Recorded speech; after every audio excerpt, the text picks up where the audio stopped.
descendants, distinguished guests, ladies and gentlemen, on behalf of the Martha Dandridge Washington Chapter, National Society, Daughters of the American Revolution, I welcome each of you to this honorable occasion.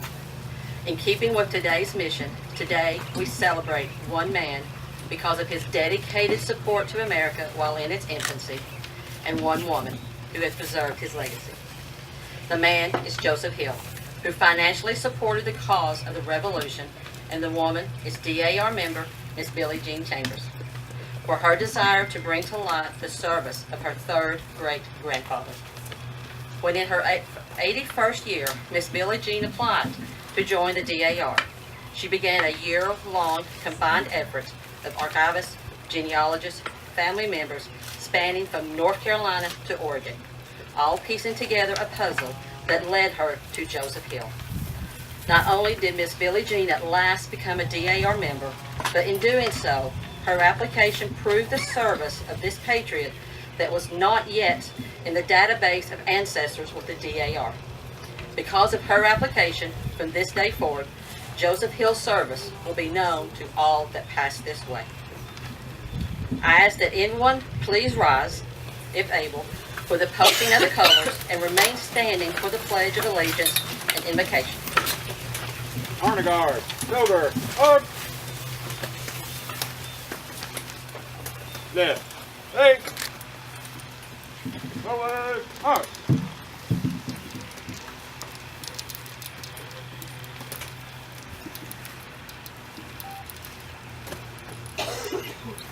All right. Up.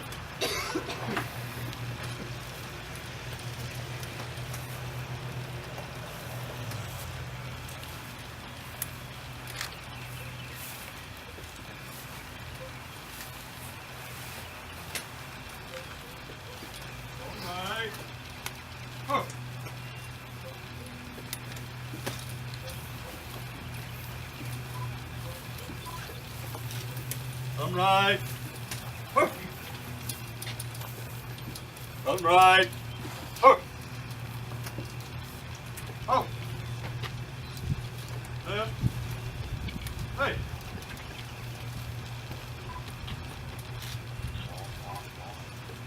I pledge allegiance to the flag of the United States of America and to the republic for which it stands, one nation, under God, indivisible, with liberty and justice for all. Honor Guard, post.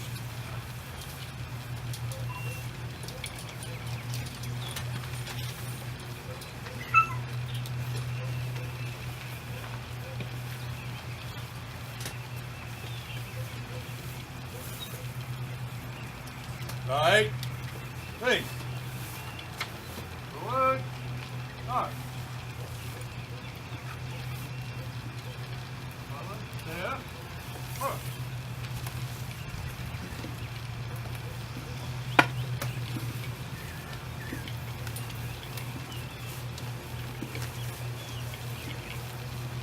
Out left. Up.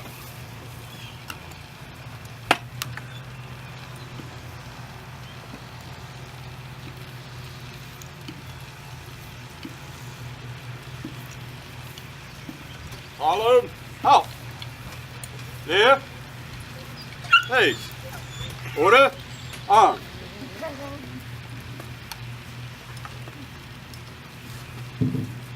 Let us pray. Almighty and gracious God, as we stand on this hallowed ground, allow us to open our minds and hearts to all actions that have been taken on our behalf. May we always be mindful that our privileges of today did not come without costs that were paid by the men and women of our yesterday. It was and continues to be through your grace that we enjoy freedom and liberty. May you guide us as you did those who came before us in the continued pursuit of liberty as we create the tomorrows for our generations to come. In Jesus' holy name we pray. Amen. Amen. You may be seated.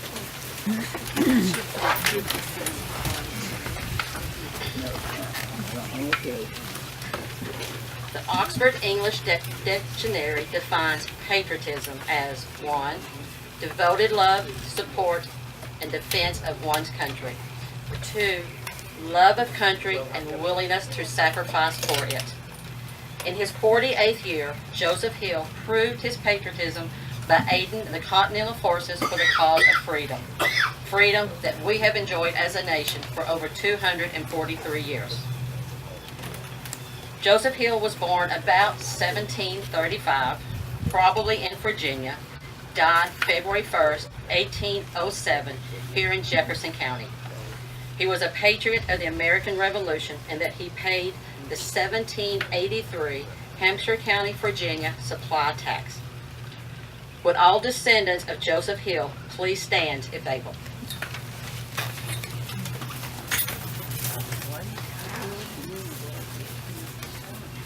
It is an honor to bring to light the service of your patriot ancestor and to preserve his place in history for generations to come.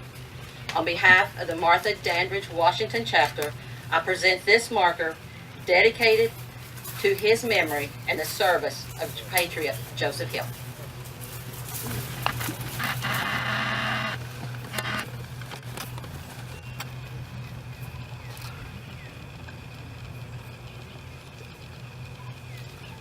Please be seated.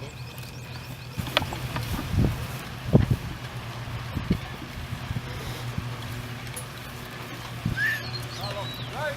Work.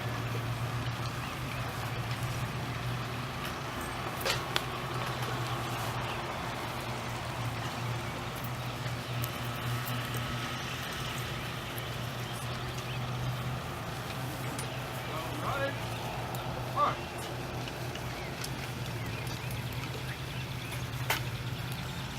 Column. Up. Right. Face.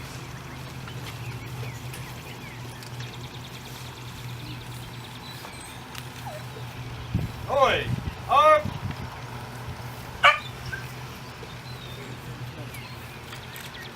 Present. Arm.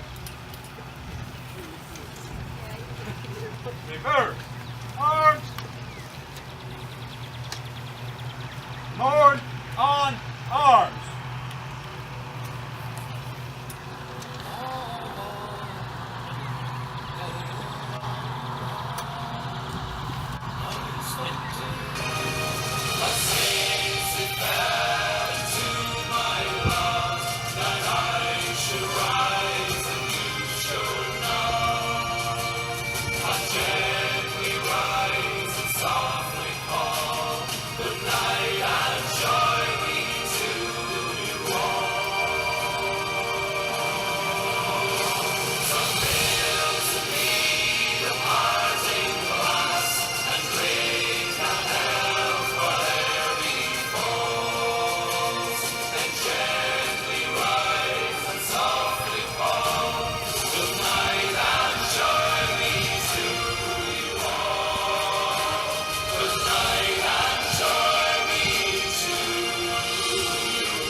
Louder.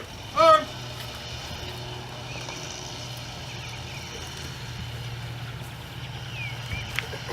Poise.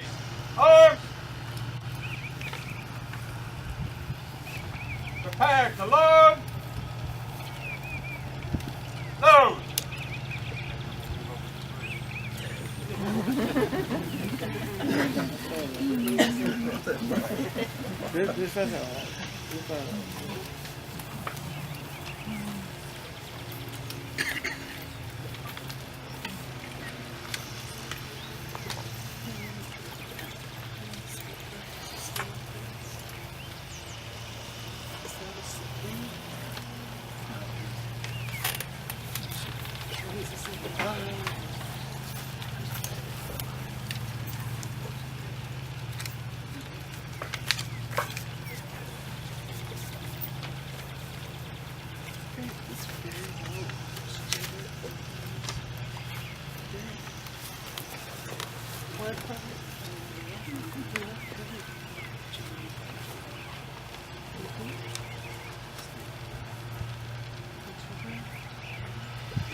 Boys, arms. Make ready. Aim. Fire. Load.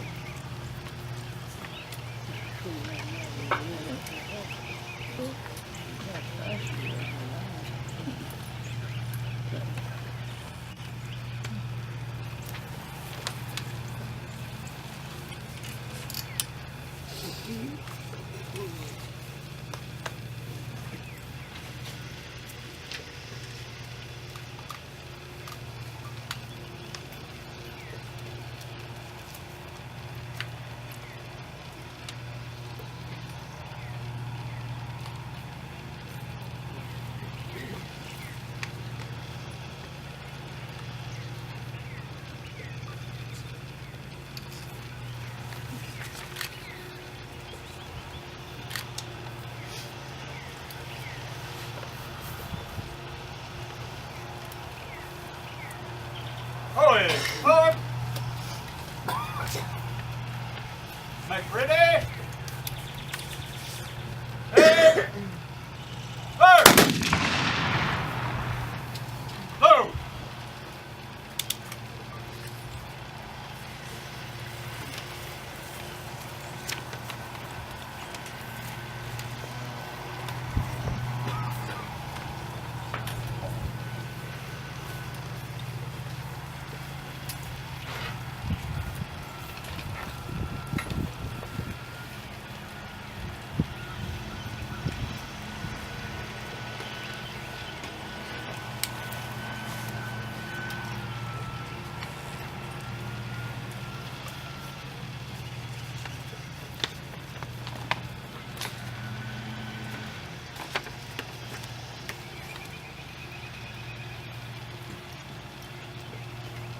Boys, up. Make ready. Aim. Fire. Shoulder. Arm.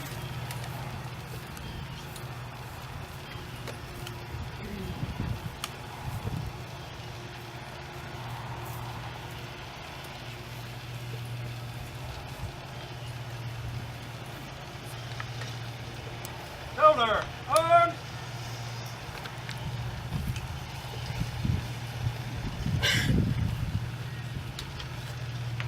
Secure. Arms.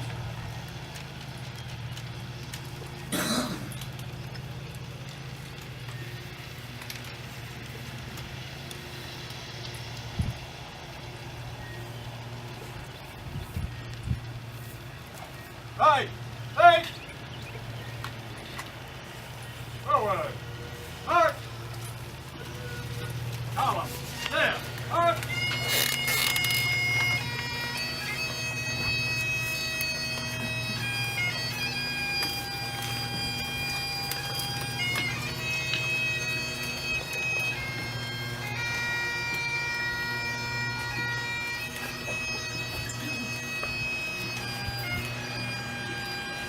Column left.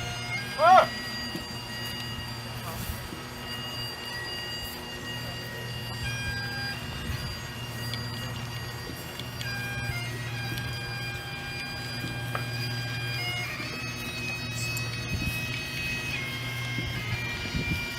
Column. Halt.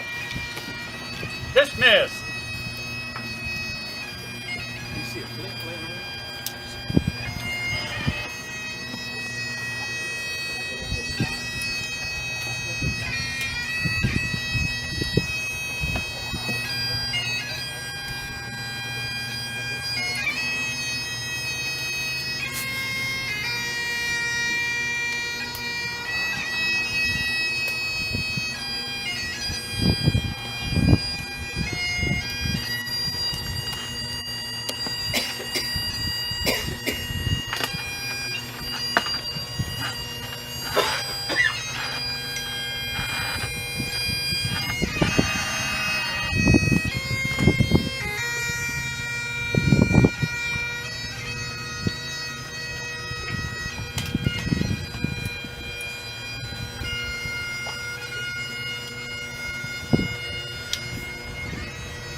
nation by making payment of the 1783 Hampshire County, Virginia Supply Tax, and whereas Joseph Hill is of historical importance to the creation of Jefferson County, and whereas it is appropriate that Joseph Hill receive honor and proper memorial due to his support for the American Revolution.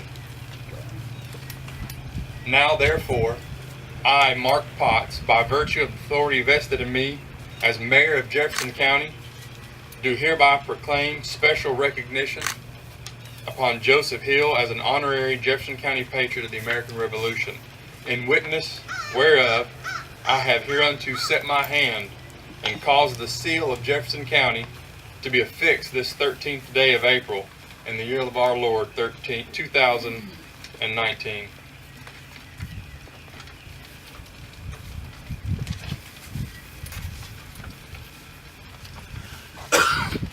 Thank you, Kevin. Unfortunately, Ms. Reynolds was not able to be with us today, but at this time I would like to introduce to you Ms. Charlotte Miller, our state parliamentarian, who will bring us greetings.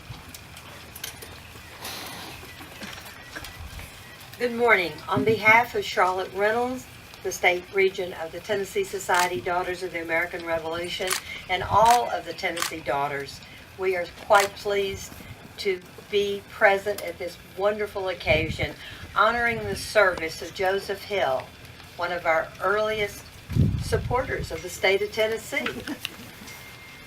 And we hope that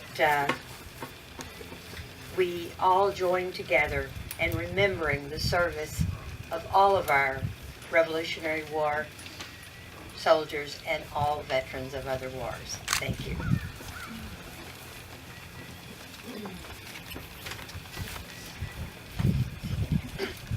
We are fortunate to have with us today Mr. Robert D. Jernigan, also known as Bob. Bob has a heart of service for his community and many life accomplishments. In addition to being married to DAR member Susie Blank Jernigan, that really is her name, of the Martha Dandridge, Washington chapter, Bob graduated from Wake Forest University in 1976 with a Bachelor of Science degree in business, after which he went to work for the H.B. Jernigan & Company Insurance Agency here in Dandridge, where he is the current owner and president. He has been active in the United Way since its organization in 1985 and with the Jefferson County Volunteer Contributors Organization prior to that. He is president of the Dandridge Memorial Library, a board of directors for the First Tennessee Bank in Dandridge, an advisory board member of the Glenmore Preservation Society. He is a member of the Jefferson County and East Tennessee Historical Societies and the Jefferson County Genealogy Society. He is a recipient of the Jefferson County Chamber of Commerce Volunteer of the Year Award 2001. He has served as Jefferson County Historian since 2006. Received the Jefferson County Citizenship for 2008 from the Senior Citizens Home Assistance Service, the Samuel M. Walton Leadership Award for 2009, and Jefferson County of the Year for 2009, awarded by First Tennessee Bank. It doesn't stop there. Bob conducts guided walking tours in the Dandridge Historical District, in addition to giving presentations to various organizations about early Jefferson County history. Today, Bob is here to present to us Joseph Hill, patriot and pioneer settler of America's first Wild West. Please make welcome Mr. Bob Jernigan.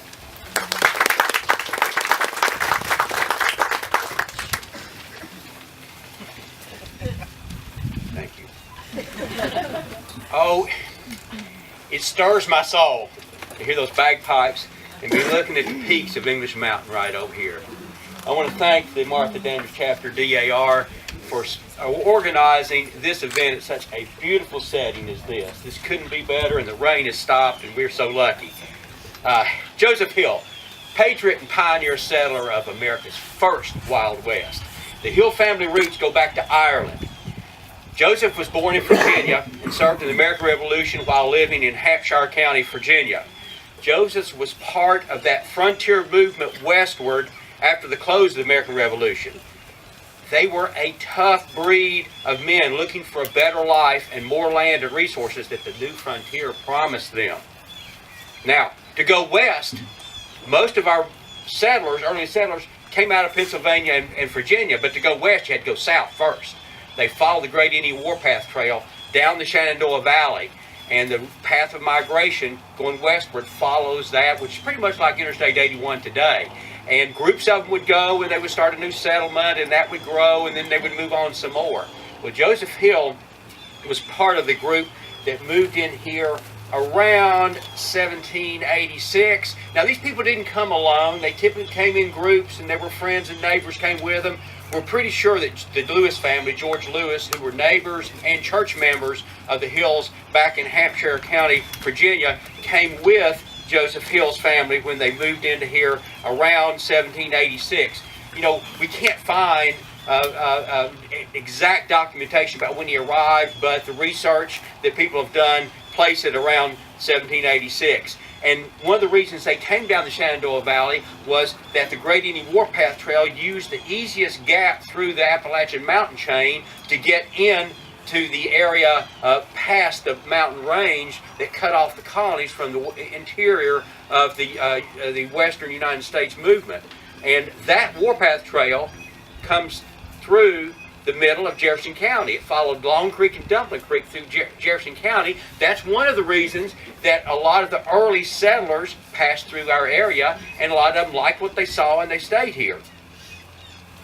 Now, when the Lewis and the Hill family came here in 1786, they arrived at a fascinating time in the history of Jefferson County. It was a period of the state of Franklin. The state of Franklin movement began because the pioneer settlers that were over here after the close of the Revolution, there was very little organized government. The Native Americans that claimed this as their sacred hunting grounds were constantly on the rampage and raiding the border settlements in this area. And they were paying taxes to the state of North Carolina, and they felt like they weren't getting much protection or much government for the taxes they were paying. So the people over here already had an idea about forming a new state at this time. And when the news reached the settlements over here that North Carolina was going to cede their western lands back to the Continental Congress, the people in this area of East Tennessee sprang into action. Now, at the time that they had settled here, this was Greene County, North Carolina, and Greene County went to the Mississippi River. So you can imagine the difficulty in governing this vast territory. One county goes to the Mississippi River. But North Carolina was going to cede their properties, their western lands. The local people decide we're going to form our own state. And they did. In 1784, they formed the state of Franklin. They named it in honor of Benjamin Franklin. They elected John Sevier as the governor of the new state. They wrote their own constitution based on North Carolina's constitution. And for 4 years, the state of Franklin operated side by side with North Carolina. And the reason it had to operate with North Carolina is North Carolina withdrew their seat offer to the Continental Congress, and they would not recognize the state of Franklin legitimacy. It went before the vote of the Continental Congress. Do you all realize that we almost became the 14th state named Franklin? It missed by 2 votes in Continental Congress. We'd be celebrating in the state of Franklin, not the state of Tennessee. Probably the most important piece of legislation that the state of Franklin enacted was the Treaty of Dumpling in 1785. For this was the first time that the settlements south of the French Broad River, where we are today, could legally be opened for settlement. But after the Franklin movement falls apart in late 1788, life on the western frontier for those living south of the French Broad River became much more perilous. The Cherokee continued raiding settlements in their attempt to run out the encroaching settlers. The General Assembly of North Carolina finally ceded its western lands back to the government in 1789, and now the governing treaty becomes the Treaty of Hopewell. The Treaty of Dumpling is null and void. The state of Franklin doesn't exist anymore. We go back to the Treaty of Hopewell, and it placed the boundary lands for the Indians north of Greenville. And I quote, "Any settler who fails to remove within 6 months from the lands guaranteed to the Indians shall forfeit the protection of the United States, and the Cherokees may punish him or not as they please. You imagine the folks over here got a little bit nervous? It was not until the Treaty of Holston in 1791 that a new dividing line would legalize the presence of the settlers in the territory south of the French Broad. But they still had no title to their land. John Sevier had seen that the rights of preemption and occupancy for these settlers were preserved, but it was not until 1806 that the state of Tennessee was able to grant official title to land in this area. This probably explains why no land grant's been found for Joseph Hill. And it wasn't until 1810 that his heirs, because it was after his death, were granted the 127-acre land grant that he had applied for. Early settlers of the territory south of the French Broad, like George Lewis that came with Joseph Hill, and Jesse Webb, they didn't receive their land grants until 1807. So they were living here for over 20 years and didn't have legal title to the land. Things were in turmoil and in question. They chose a rugged mountainous area to settle. Look around you. Look over there toward English Mountain. It would have been necessary when they arrived here to find an appropriate crossing spot of the French Broad River to get over here. They probably, maybe one of the early ferries was operating at that time. Don't know why. Why did they choose this area? Was it because the land had been recently opened for settlement by the Treaty of Dublin? Or maybe it reminded them of their homeland. But for whatever reason, Joseph Hill chose his piece of unclaimed land and began clearing the virgin poplar trees to start a cabin. Now, Joseph Hill constructed a double-pen log home, which still stands today, just off of Highway 411 going toward Chestnut Hill where Grapevine Hollow Road turns off, and it was most likely constructed shortly after they arrived here in 1786. Now, the Jefferson County Historical Society toured this house in 2008, and I got to go all through it and take pictures of it, and it was a wonderful experience. A double pen log cabin means it was built in two sections. There's two different cabins, and they're separated by a small open area called a dog trot, and it usually was covered by a common roof between the two. When I got to examine this, I like to go in attics and in crawl spaces and basements when I go into old buildings. When I looked under the floor in the basement of this old cabin, its floor joists are massive whole trees. It was built to stay for a long, long time. It's still with us today. The old limestone chimney, not visible today from the outside, but up in the attic, I found evidence of this remains of the old limestone chimney that they heated the cabin with and they cooked their food on.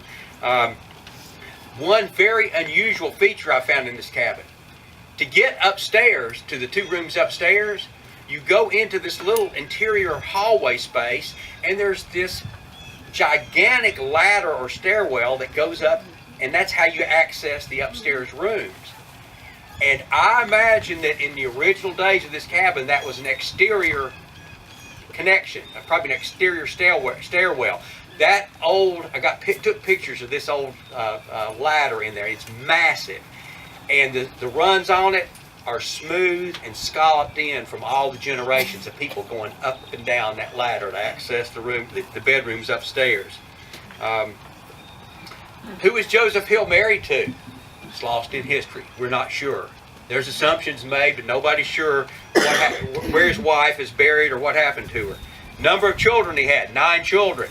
You know, it was common on the frontier to have 9 to 12 children living in a 2-room log cabin. Life was really different back then. Grandchildren. Susie did some research and located 57 grandchildren. There's probably more than that. Joseph was first buried at the Hills Chapel Cemetery, and then TVA in 1942, when they were building the Douglas Reservoir, had to move that cemetery over here, and Joseph got moved to this spot. The TVA Douglas project, what an impact it had on the people living along the French Broad River.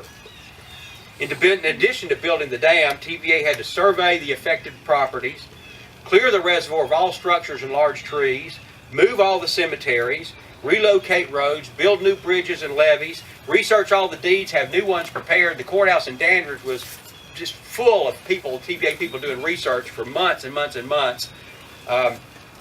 Many of the local folks who'd lived here for generations, they didn't want to give up their land. They didn't want to move, but they had no other choice. For a number of years, I used to ask people around Jefferson County, around Dandridge in particular, did you see the lake fill up for the first time? What was it like? Very few people have a memory of it. Most of the men were off in World War II fighting. They came back, there was a lake. The river was gone. For whatever reason, not many people have a memory of it, but I found one. Susan's dad, Bobby Gaddis, stopped him on the street one day. He was coming by in his car, and I asked him what he remembered. He said, "Oh yeah, I can tell you all about it." He gave me some stories about their family farming land around the French Broad River, and they farmed an island, so they were out there all the time. And their house was taken by the lake, and this is a quote from Bobby Gaddis. "As the water rose around our property, we felt caged. Water was on all sides, and it was like we were trapped." That was how they felt about it. And some of these people have never forgiven the government TVA today for what happened. Don't you imagine the members of the Hills Chapel Church probably felt the same way as the waters rose and started impacting their cemetery. You know, they've been buried there for many generations. They had to be moved. The church building that's back here was moved from down there along the banks of the French Broad River, of the lake back up to this area in 1942. So Joseph was originally over there, and some of his children too. Joseph has been moved here. His daughter Hannah is over here. James, his son, is over here also. They were removed from Hills Union. Some of the other children are buried in the Taft Cemetery, which is up on a hill behind the old double pen log cabin I described to you. And that was part of Joseph Hill's original land. Today, we honor Joseph Hill's service to his country during the American Revolution, when the colonists fought for their independence from English rule. Thank you, Joseph. And that's my program.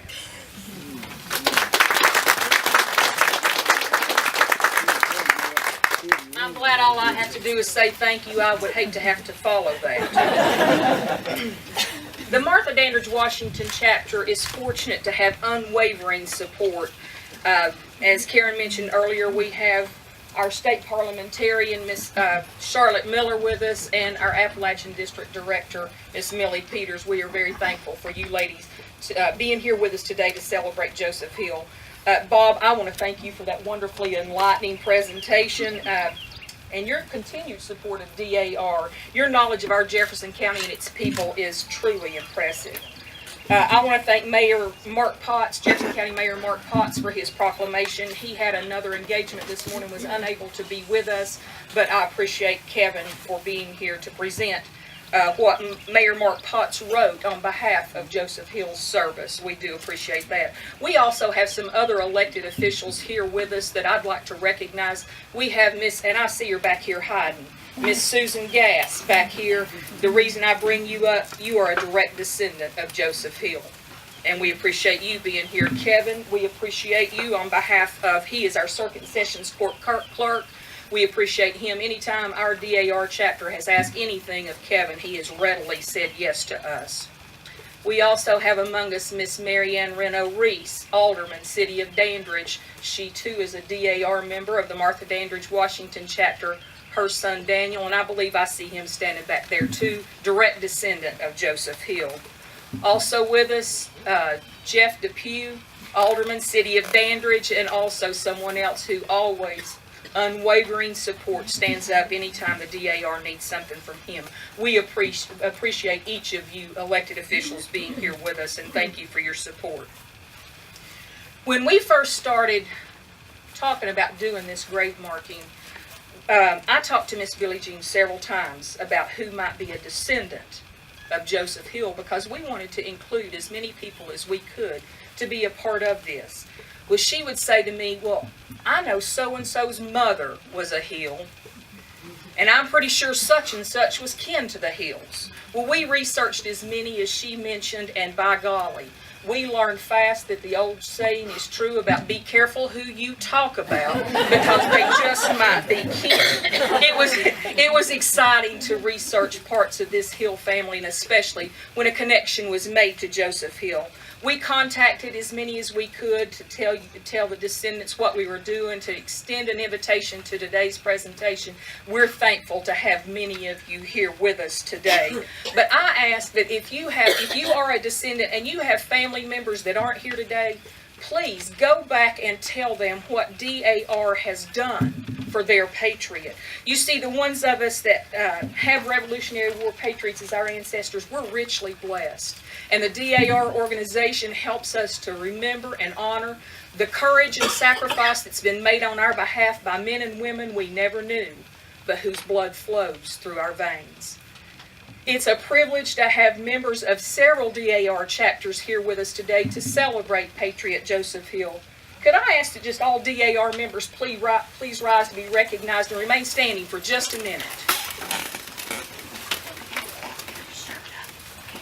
I am honored to serve alongside of each of you ladies in continuing the mission of our National Society.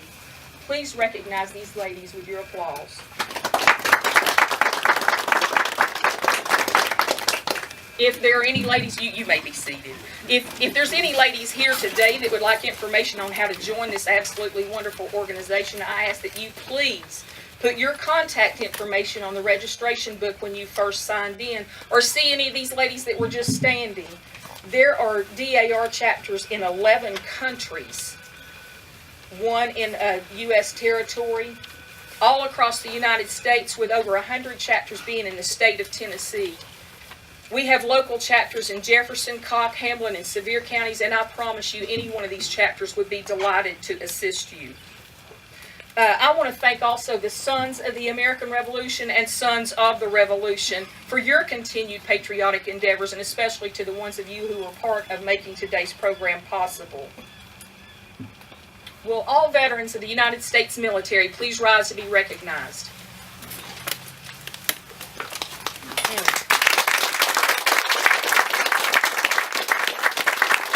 We are humbled by your courage to serve this great nation, and thankful for the benefits we have and we continue to receive from your sacrifice. Please thank these veterans with your applause.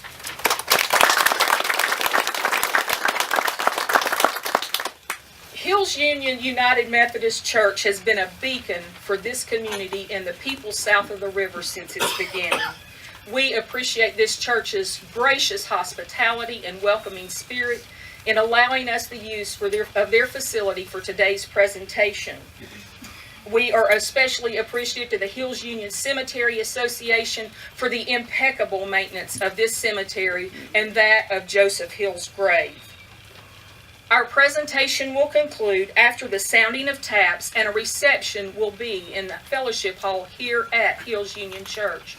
Everyone is invited, and we hope each of you will attend.